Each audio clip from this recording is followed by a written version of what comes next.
Welcome, friends, to Hold the Line with Buck Sexton. Well, we're in it. We're in the fight, as we expected here. It's been 48 hours since Election Day. We're still trying to figure out who the next president's going to be.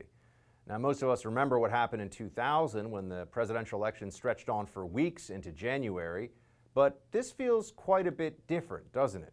There appears to be growing evidence of what you could call voting irregularities. In fact, if you look online, you'll see people sharing what seems to be documentation, evidence, proving that there are dead people who somehow voted in Michigan, which I'm pretty sure is illegal. Or unless you really think there are 120-year-olds who are walking around voting in that state, I suppose that's possible.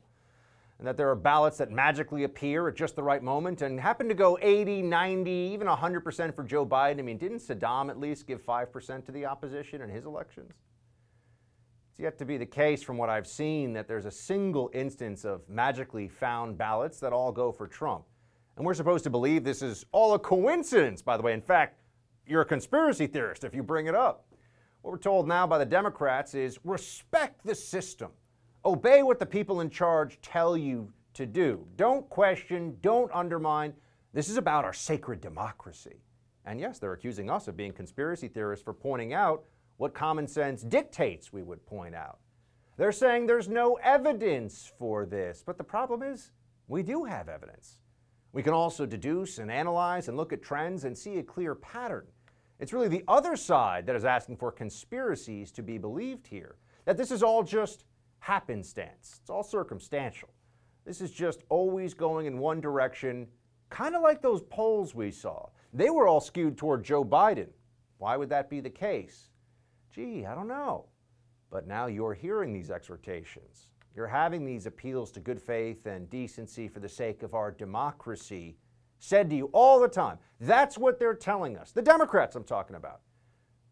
And to that I have to say, well, this is war, friends. And we are wartime conservatives. That's what the Democrats haven't recognized yet about the Trump movement. You see, for a long time we tried the other way. We tried to take the high road. I always appeal to the other side in the hopes that maybe they'll start reading Hayek and learn about the road to serfdom. Maybe they'll pick up some Milton Friedman or John Locke or a philosopher other than Karl Marx or the people that pop up on MSNBC. I've always hoped they'd open their minds a little bit. They'd see the error of their collectivist ways, the scorched earth tactics that they use in our politics. Friends, that was a fantasy. For many of us, the moment the clarity came was when we saw the effort to destroy Brett Kavanaugh. That was one of the most grotesquely horrific character assassination campaigns I've ever seen.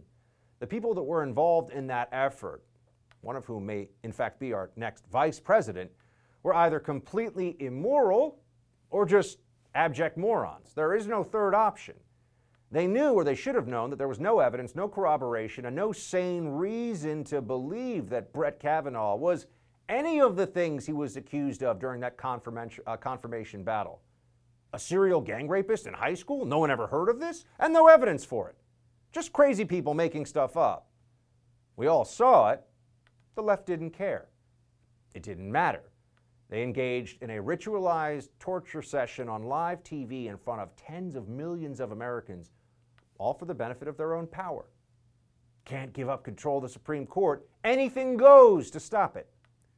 And it didn't stop them one bit that they were ruining a good man, a husband, a father, a great legal jurist, somebody who should be elevated in a sane and just society. No, they tried to destroy him because he stood in the way of what they wanted. And then there's Trump. What is Trump's magic power? What is his X factor? How is he different than what we've seen before in the Republican Party? There are a lot of rules in politics. I'm not talking about the Constitution or laws. These are the unwritten rules, the code of conduct among politicians here. How you talk to the media, how you respond to your critics in the Democrat Party. Trump took one look at those rules and he said, no. He's not going to play the game by the rules that the left only makes for themselves and that they constantly change on a whim. He says, if you're going to slap me, I'm going to throw a punch. If you're going to try to ambush me, I'm going to come around on your flank and finish you off. That's the Trump approach to politics. And that's why he started a movement. Because, and don't ever forget this, it is the left that has broken norms. It is the left, the Democrat Party, that for 4 years has lied about the President of the United States being a traitor, being a Russian asset, a pawn of the Kremlin who stole a U.S. presidential election. For 4 years, they've been saying this. They used this as a club against Trump and all of his supporters. And they were serious. They weren't just saying this in newspapers, although that too. They got a special counsel investigation. They wanted prison sentences for Trump, for his advisors, for his family members, all based on a lie. There is a non-trivial chance that if Donald Trump loses the election, he ends up living out the rest of his days in prison. But here's the question. Would you like to see President Trump in prison? Do you want to see the president in prison? Do you think Trump could end up going to jail? He could actually face jail time. Donald Trump could end up in jail. In prison. If he ends up in jail, so be it. Oh, but now the left wants us to believe the Democrat Party is lecturing us in good faith and about good faith. This is laughable, my friends. Look, I can't guarantee you that we will achieve victory in this battle ahead. I can't tell you what the outcome is going to be, but I do know that moral appeals from our political opponents who have completely absolved themselves of any morality or dignity in the way they conduct their politics when the stakes are really high should not influence your thinking in the least. Do you really believe it's an accident that right now the tech giants, the tech oligarchs, are limiting what you're allowed to see or throttling or shadow banning or whatever, just straight up blocking people like me from being able to reach you and share information with you? You think they hadn't thought about this beforehand? There was no plan here? Remember in 2016, Google and Facebook, these companies had to have adult cry sessions after Trump beat Hillary Clinton. Do you think they have a different mentality now? Of course not. In fact, when they return to the Bay Area or Brooklyn or wherever their social and online engineers and influencers and all the rest of them live, they were targets of scorn from those companies because they were asked, why didn't you do more? Why didn't you block the fake news? Why didn't you block Trump? How did you let the Russians buy those few ads on Facebook that must have thrown the election? You guys didn't do enough. It's your fault Trump won. You don't think that had an impact? You really think the CEOs of any of those companies are willing to stand up to the woke mob? That they're willing to stand up to the people in their midst who are absolutists and seek the destruction of anybody who does not share their every ideal and plan?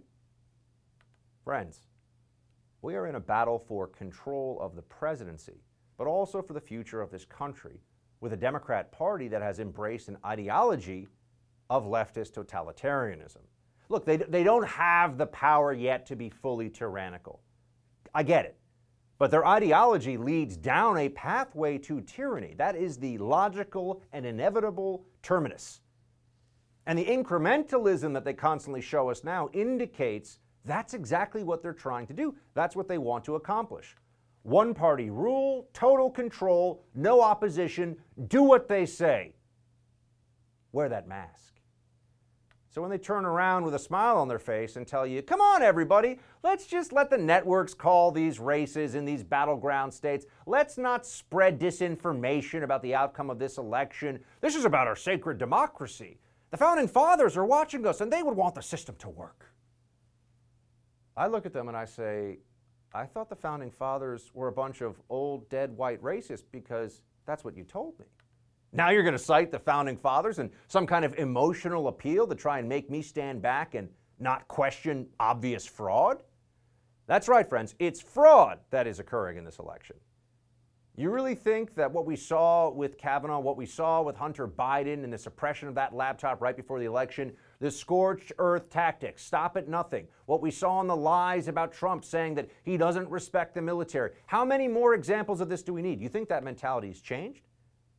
How many times do they have to show you that they have come with brass knuckles and are coming for you before we decide as conservatives that maybe it's time for a palm strike to the nose? Metaphorically speaking, of course. Friends, they keep telling us who they are. It's time we start believing them. Again, I can't guarantee you there will be victory, but I can guarantee you that unless we adopt the posture of wartime conservatism, if we don't dig in and fight, we're going to lose this country. All right, there's another fight going on right now. It's very likely to end up in the courts. The Trump campaign is launching lawsuits in a number of states in response to potential irregularities in the voting. Up next, we'll talk to civil rights attorney and national co-chair of Lawyers for Trump, Harmeet Dillon.